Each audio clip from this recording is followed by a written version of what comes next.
Hey Bates, well, I want to show you this knife here today. This is a knife I customized. It's a zero tolerance, I think it's technically an 0801. I think everybody calls it an 801. Todd Rexford design. Pretty sure this is a version of his, what is it, a Singularity? Something like that? I forget exactly what it is.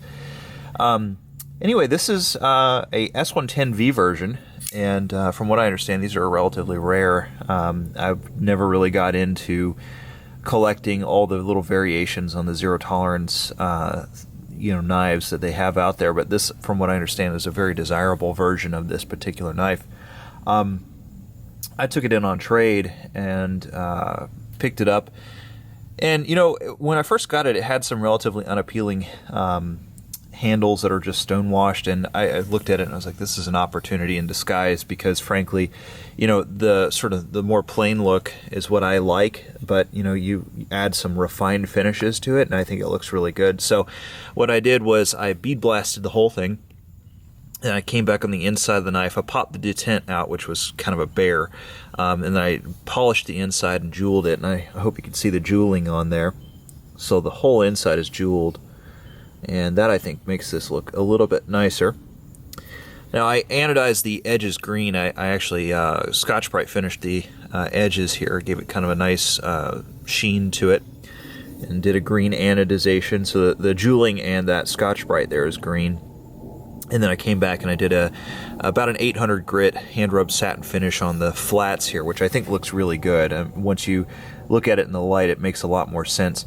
Cool thing about it is this ZT logo right here, which is the only logo on the knife except for the marking for the steel, which I left there for a purpose.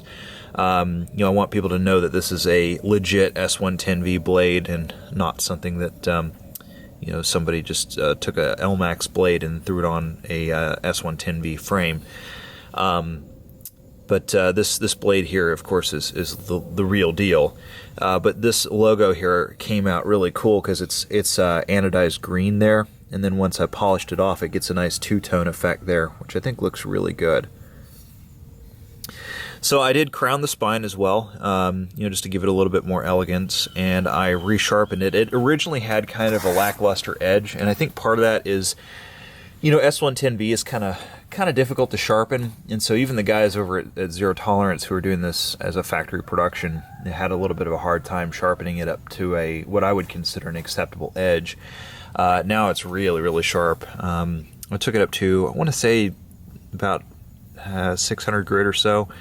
So it's not like super high polished or anything like that. It's a little toothy, but this thing is just wicked sharp. You do not want to run your finger on this. It's very, very sharp.